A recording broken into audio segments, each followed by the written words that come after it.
마가복음 10장 51절에서 52절 말씀을 다 같이 봉독하도록 하겠습니다. 예수께서 말씀하여 이르시되 내게 무엇을 하여 주기를 원하느냐? 맹인이 이르되 선생님이여 보기를 원하나이다. 예수께서 이르시되 가라, 내 믿음이 너를 구원하였느니라 하시니 그가 곧 보게 되어 예수를 길에서 따르니라. 아멘. 독수리가 새끼에게 나는 법을 가르치는 방법에 대해서 아마 한 번쯤은 들어보셨을 것입니다. 높은 곳에서, 낭떠러지 같은 곳에서 새끼를 밀어서 새끼 스스로가 그 생존 본능에 의해서 날개짓을 하다가 날아갈 수 있게 만드는 방법이죠. 제가 만일 어미 독수리라고 한다면 저는 이렇게 안 할 것 같아요. 떨어질 위험이 전혀 없는 곳에서, 안전한 곳에서, 혹시나 떨어지더라도 다치지 않을 만한 높이에서 차근차근 날개를 어떻게 써야 될지 가르쳐 줄 것 같아요. 하나하나씩 알려줄 것 같아요. 그런데 이 독수리들의 교육법은 다르죠. 우리의 생각과는. 미국 콜로라도 협곡에 사는 독수리들은 이 가시나무의 나뭇가지들을 둥지로 만든 뒤에 그 위에 이제 그 깃털들을, 포근한 깃털들을 얹어서 그 위에 알을 낳는다고 합니다. 그러면 이 알에서 깬 새끼 독수리가 그 편안하고 안락한 둥지 위에서 성장해 나가는 것이죠. 어느 정도 성장을 이루고 나면 이제 이 독수리가 독수리답게 살아가기 위해 날 수 있어야 하지 않겠습니까? 그래서 이 어미가 새끼에게 나는 법을 가르치고자 결단하게 되죠. 편안했던 그 둥지를 편안하게 만들었던 그 포근한 깃털들을 하나하나씩 다 치워버린다고 해요. 그래서 그 뾰족한 가시나무에 계속해서 발이 찔리고 등이 찔려서 둥지 가장자리로 나갈 때 둥지 밖으로 밀어 떨어뜨린다고 합니다. 아직 나는 법을 제대로 알지 못하는 새끼 독수리들이 그냥 땅으로 추락하는 것이죠. 땅으로 추락하면서 막 살고자 하는 그 생존 본능에 의해서 어설픈 날개짓을 막 열심히 할 거예요. 하지만 그 날개짓이 성공을 제대로 하지 못하죠.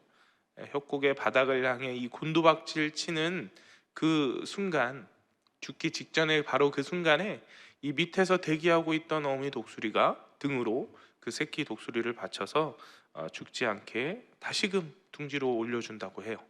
그리고 다시 둥지에서 떨어뜨린다고 합니다. 그렇게 같은 과정을 계속해서 반복한다고 해요. 제가 이 일화의 내용을 보면서 이러한 생각이 들었어요. 내가 만일 새끼 독수리였다면 어땠을까? 처음에는 너무 두렵고 떨렸을 것 같아요. 나에게 주어지는 이 상황 자체가 늘 나를 안전하게 지켜주고 보호해주던 어미 독수리가, 나의 어머니가 늘 일용할 양식을 공급해주던, 내가 사랑하고 나를 너무나도 사랑해주는 그 어미 독수리가 나를 벼랑 끝에서 내몰아요. 나를 벼랑 끝으로 매몰차게 버릴 때 얼마나 무섭고 괴로웠을까. 이 세상 가운데 어느 것 하나 의지할 수 없는 그 상황 속에서 죽음을 직면하게 되는 상황을 맞이하게 되는 것이죠. 내가 아무리 살려고 노력해봐도, 내 힘으로 아무리 날개짓을 열심히 해봐도 도저히 살할 수가 없을 것 같아요. 그래서 그 죽음을 맞이하게 되는 직전의 그 순간에 어미 독수리가 나를 다시 살려줘요. 역시 우리 엄마야. 역시 엄마는 나를 사랑하고 있었어. 나를 매몰차게 둥지에서 몰아낸 거에 대해서는 내가 이유를 알 수 없지만 나를 이렇게 지키시고 보호하시는 분이었어. 그렇게 안도와 감사의 마음을 갖고 살아가고자 할 때 또다시 이 어미가 매몰차게 또 죽음의 상황을 맞이하게끔 나를 내몰아요. 왜 이러는 거지? 왜 나한테 이러는 걸까? 내가 뭘 잘못했나요? 라고 따지고 묻고 싶지만 그럴 생각할 새가 없어요. 날개짓을 열심히 해야 돼요. 그렇지 않으면 또 죽을 수도 있는 상황에 이르게 되거든요. 그런데 아무것도 모르고서 첫 번째로 그 땅에 떨어지려 할 때는 정신도 없고 두렵고 떨리고 했는데 그것이 한 번 반복되고 두 번 반복되고 계속해서 반복되고 나니까 이제는 믿음이 생기게 됩니다. 어떤 믿음이요? 아, 내가 죽지 않겠구나. 내가 땅으로 그렇게 죽을 것만 같이 추락하는 그 순간을 맞이하게 되더라도 어머니가 밑에서 나를 또 살려주겠구나. 그러면 내가 다음번에는 좀 날개짓을 더 열심히 해봐야지. 몸의 균형을 좀 잘 잡아야지. 이렇게 하나하나 그 과정들을 통해 끝내 하늘을 날 수 있게 되어진다는 것이죠. 이렇게 어미 독수리가 자신의 생명을 지켜줄 것을 굳게 믿고서 그 믿음의 결과대로 그 훈련의 과정을 거쳐 새끼 독수리가 어미 독수리와 같이 하늘을 비상할 수 있게 되어진다라는 것이죠. 하나님을 향한 우리의 이 믿음, 그 구원에 이르는 믿음이 이와 같은 것 같아요. 우리는 때때로 내가 이해할 수 없는 고난과 어려움의 환경을 마주하게 되지 않습니까? 그때마다 하나님을 원망하고 의심하고 하나님이 살아계신지 의문점을 갖기도 하지만 여전히 하나님은 우리의 생명을 지키시고 나를 돌보아 주신다라는 사실을 깨닫게 됩니다. 쓰러져가는 그 상황 속에서 하나님이 우리를 받쳐주고 다시 세워 주신다라는 그 경험들을 온전히 하게 되어지죠. 그 과정들을 반복하면서 깨닫게 됩니다. 아, 내가 날개가 있었구나. 이 날개로 하늘을 날 수가 있구나 라는 사실을 깨닫게 된다는 거죠. 여전히 또 추락하지만 여전히 그렇게 나를 다시금 살리실 주님을 믿고 의지함으로써 우리는 결국에 그 하늘을 날아갈 수 있는 존재들이 되어지게 된다는 것이죠. 오늘 함께 읽은 이 말씀을 보면 이 믿음으로 주님 약속한 구원을 누리게 된 자, 믿음으로 새로운 세상을 바라보고 살아가게 된 자가 등장합니다. 바로 바디메오에 대한 이야기입니다. 이 바디메오란 자는 말씀을 보니까 믿음으로 인해 눈을 뜨게 되고 구원까지 얻게 되었다라고 말씀에 기록되어져 있어요. 마가복음 10장 52절, 우리 함께 읽었던 말씀인데 다시 보겠습니다. 예수께서 이르시되 가라, 내 믿음이 너를 구원하였느니라 하시니 그가 곧 보게 되어 예수를 길에서 따르니라. 예수님께서 이 바디메오의 믿음으로 인해서 그가 구원받게 되어졌다라고 얘기하고 있거든요. 과연 그가 누리게 된 그 기적이 무엇인지, 그 기적을 이루게 한 바디메오의 믿음은 어떠한 믿음이었는지, 이 바디메오의 믿음에 대한 이야기들을 한번 나누어 보도록 하겠습니다. 첫 번째로 바디메오는 절망 속에서 희망을 품는 자였다라는 사실이에요. 말씀에서 기록되었듯이 바디메오는 앞이 보이지 않는 시각장애인이었습니다. 이 바디메오가 그의 인생에 있어서 어느 시점에 그리고 무슨 일로 인해서 눈을 뜨지 못하게 되었는지는 알 수가 없습니다. 그러나 우리가 확실히 알 수 있는 것이 있죠. 그것으로 인해서 이 바디메오의 그 현재의 삶이 매우 가련하고 불행했을 것이라는 사실입니다. 기본적으로 눈이 보이지 않는다는 그 사실 하나만으로 이 바디메오는 유대 사회에서 이 일상생활을 할 수가 없었어요. 같은 사건이 기록되어져 있는 이 누가복음의 말씀을 보면 이렇게 기록되어 있습니다. 누가복음 18장 35절인데요. 여리고에 가까이 가셨을 때 한 맹인이 길가에 앉아 구걸하다가, 자, 마지막에 뭐라고 기록되어져 있죠? 구걸하며 지내고 있었다고 기록되어 있습니다. 그가 맹인으로서 이 유대 사회 안에서의 기본적인 경제 생활을 못하고 있었다라는 것을 우리가 알 수 있어요. 그리고 그것은 무엇을 얘기합니까? 기본적인 경제 생활을 하지 못하니까 그로 인해 매일매일 무엇을 먹고 살아가야 할지 생명의 위협을 받으며 살아가고 있었다라는 거예요. 요즘 시대에는 그래도 장애인들이 사회생활을 할 수 있도록, 경제 활동을 할 수 있도록 어느 정도 열려 있는 사회가 되었죠. 그럼에도 불구하고 일반적인 사람들에 비해서 그렇게 살아가기가 쉽지만은 않은 시대예요. 그런데 수천 년 전에 그 유대 땅에서는 어땠겠습니까? 그죠? 남들에게 구걸하지 않고서는, 남들이 자신을 불쌍히 여기지 않고서는 단 하루도 살아갈 수 없는 그런 삶을 살아가는 존재였다라는 거예요. 또한 이렇게 병을 안고 살아가고 있는 자들을 바라보는 사람들의 시각은 어떠했을까요? 그때 당시에 이 유대 사회 안에서는 그가 가진 병이 하나님께 지은 죄로 말미암아 받게 된 심판, 저주, 하나님이 내리신 저주라고 생각하는 그런 신앙적인 풍토가 있었습니다. 그래서 말씀을 보면 그가 자꾸 예수님 예수님 이렇게 부르게 될 때 옆에서 뭐라고 합니까? 야, 너 시끄러, 조용히 좀 해.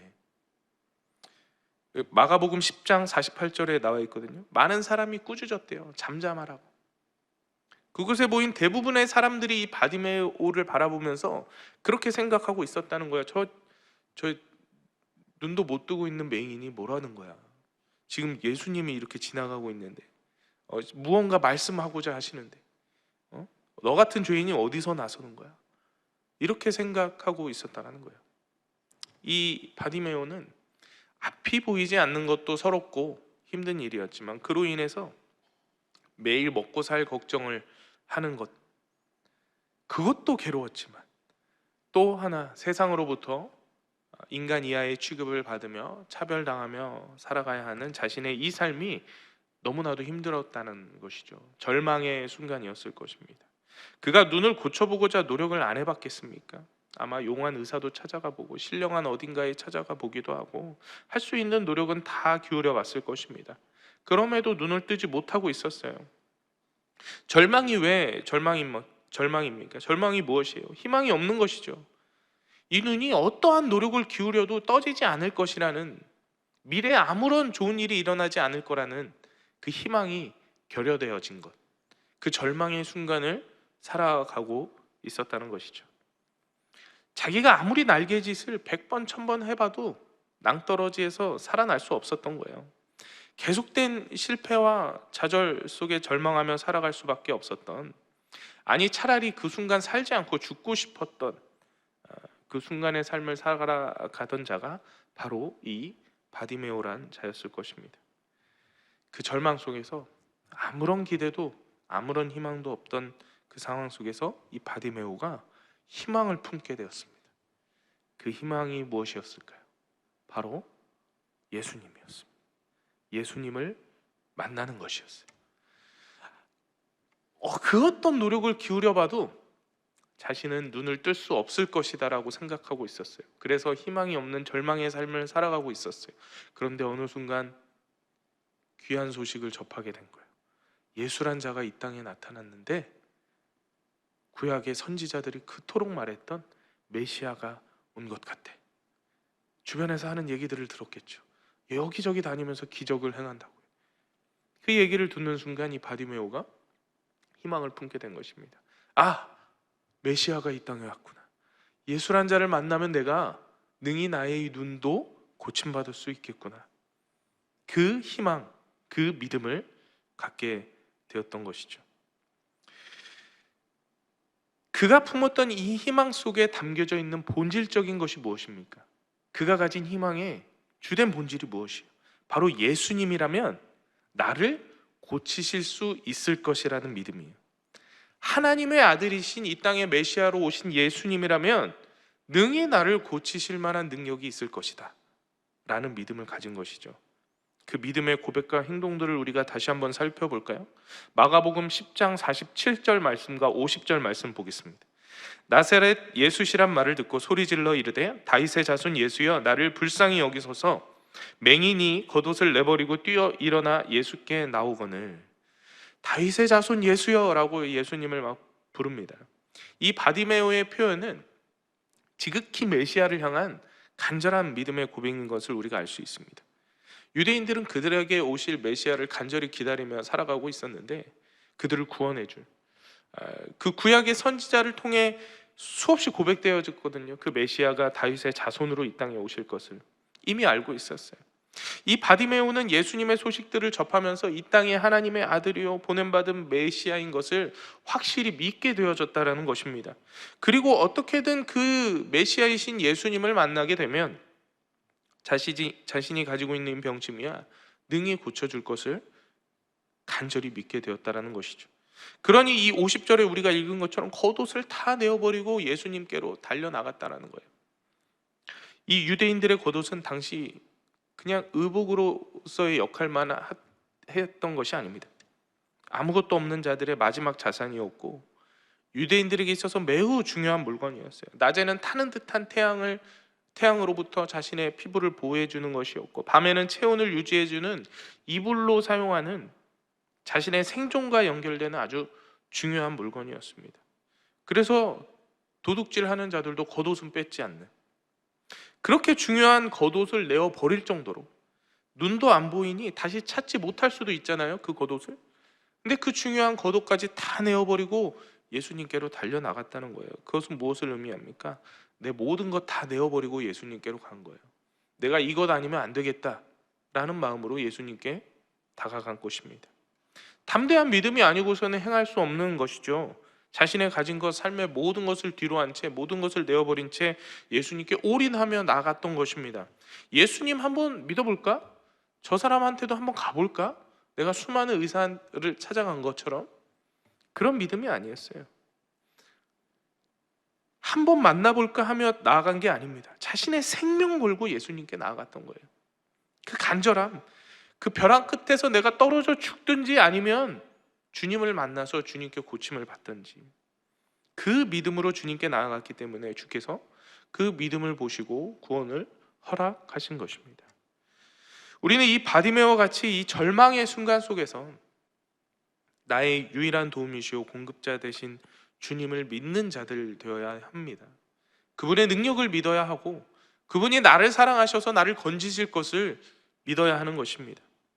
설령 내 삶을 모두 다 내던지게 될지라도 주님을 택하는 그 담대한 믿음이 있어야 하는 것이죠. 이 담대한 믿음으로 낭떠러지와 같은 절벽에서 떨어지는 그 절망의 순간을 희망으로 바꿔나가는 저와 여러분들이 되어야 할 것입니다. 두 번째로, 이 바디메오는 믿음으로 인해 영원한 구원을 약속받게 되었다는 사실입니다. 마가복음 10장 52절 다시 한번 보겠습니다. 예수께서 이르시되 가라, 내 믿음이 너를 구원하였느니라 하시니 그가 곧 보게 되어 예수를 길에서 따르니라. 내 믿음이 너를 구원하였느니라, 이렇게 말씀하신 이 예수님의 고백은 영적인 구원을 암시하는 말이기도 합니다. 비록 바디메오가 이 육신의 눈을 떠서 세상을 바라보게 되었지만 그것만이 전부가 아니었다라는 거예요. 그가 눈을 떠 바라보는 세상은 이전에 그가 알던 세상이 아니었어요. 그 전에 눈을 뜨지 못하고 다른 사람들에게 들었을 때 그가 인지하던 세상과 이제 눈을 떠서 새롭게 바라보게 되는 새로운 현실의 세상은 너무나도 다른 삶이었다라는 것이죠. 그전에는 석양이 지는 모습을 말로만 들었어요. 아름다운 꽃들이 형형색색으로 피어나는 모습들을 보지는 못하고 말로만 들었어요. 그러다 보니 내 머릿속에 내 생각과 내 뜻대로 그 모습들을 형상화하고 그렸어요. 그것이 세상이었어요. 그것이 내가 알고 있던 세상이었단 말이에요.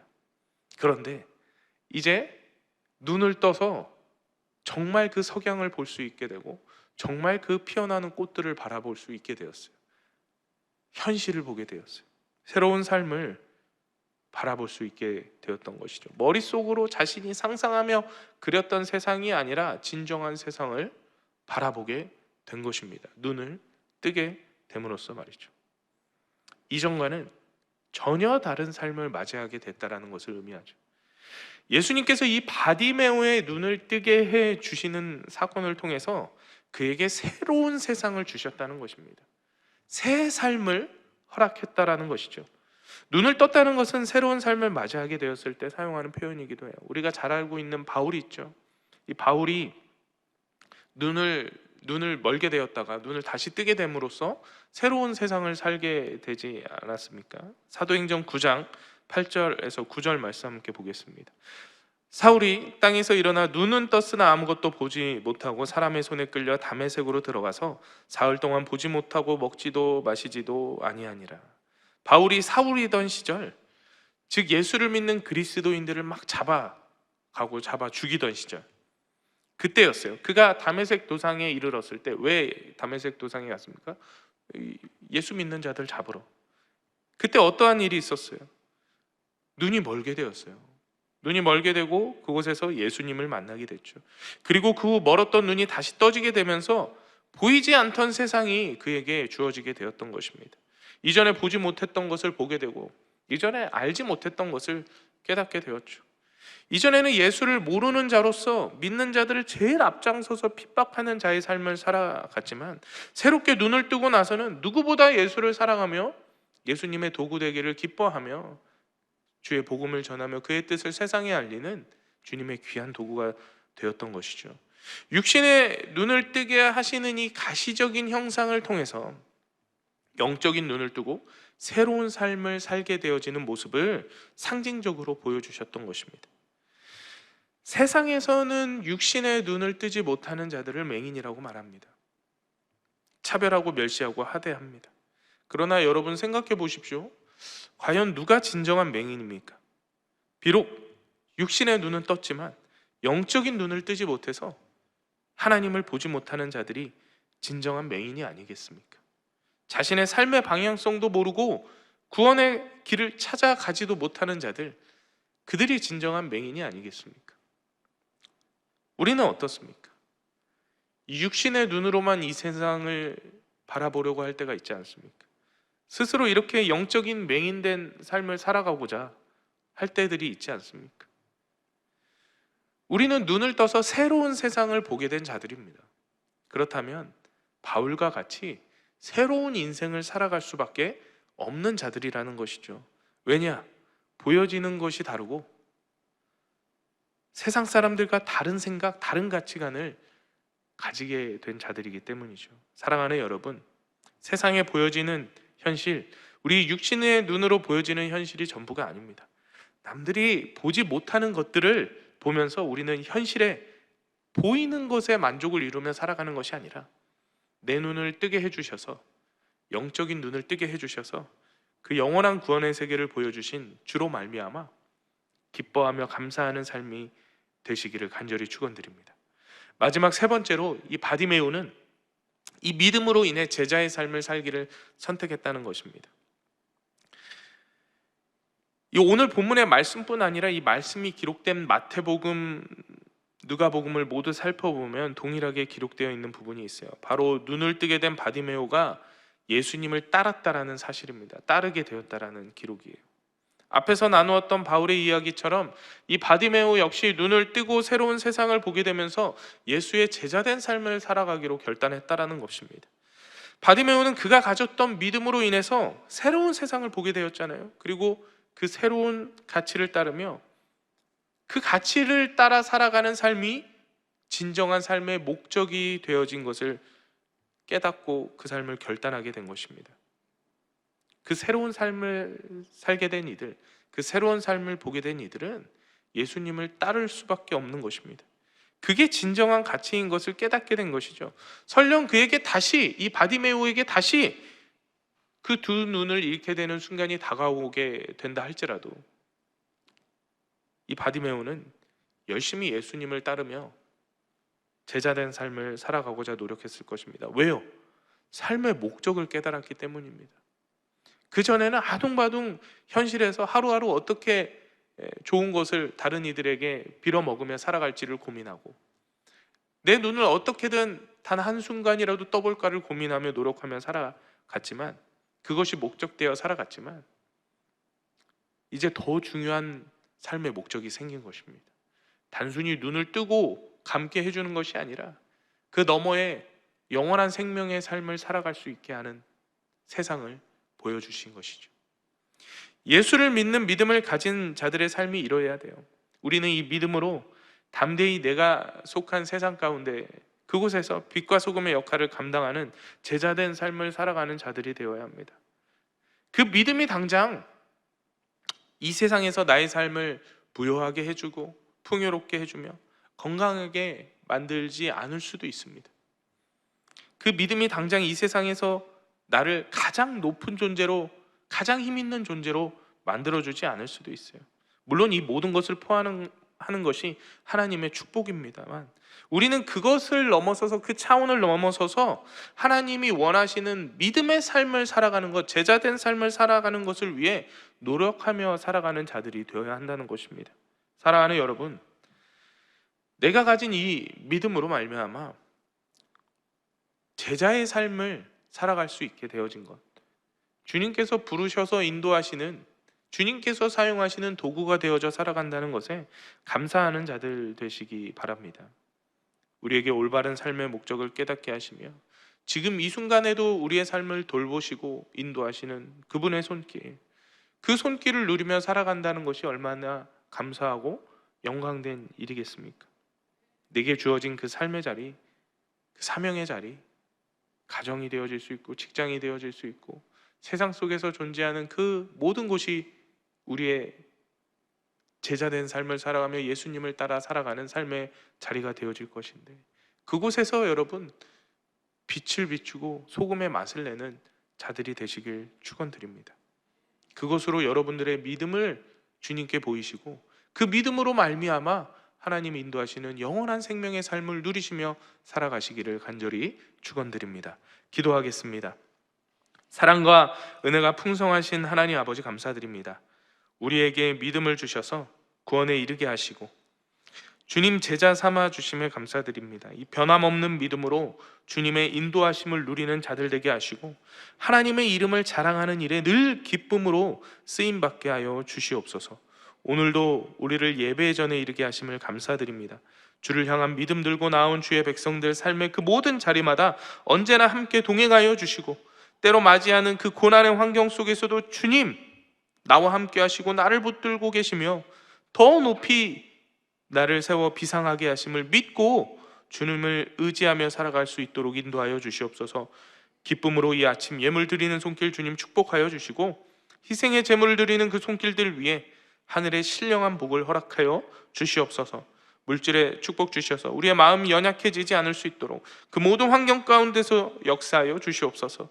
육신의 아픔과 연약한 마음들 속에 담대한 믿음과 회복을 허락하여 주시옵고 그 모든 괴로움의 근원들이 떠나가는 역사가 임하게 하여 주시옵소서. 오늘도 변함없이 우리의 삶에 동행하시고 역사하실 주님만을 찬양합니다. 감사드리며 이 모든 말씀 예수 그리스도의 이름으로 기도드립니다. 아멘. 하늘에 계신 우리 아버지여, 이름이 거룩히 여김을 받으시오며 나라가 임하시오며 뜻이 하늘에서 이루어진 것 같이 땅에서도 이루어지이다.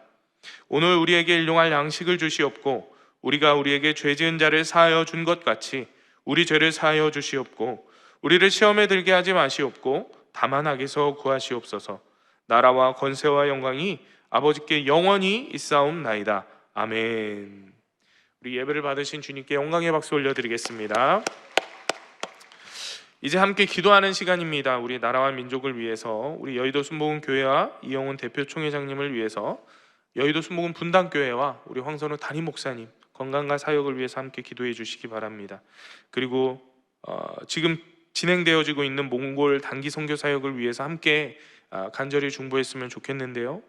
날라이의 순복음교회, 거르독 순복음교회를 위해서 그곳의 부흥과 성도들의 믿음 성장을 위해서 기도해 주시고요. 몽골 땅의 구원의 열매가 나타날 수 있도록, 영적 싸움 가운데 승리할 수 있도록 모든 팀원의 안전과 건강한 사역을 위해서 기도해 주십시오.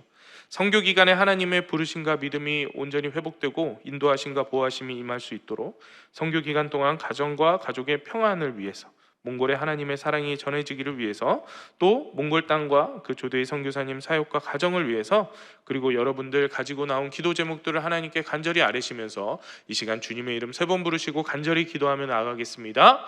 주여, 주여, 주여.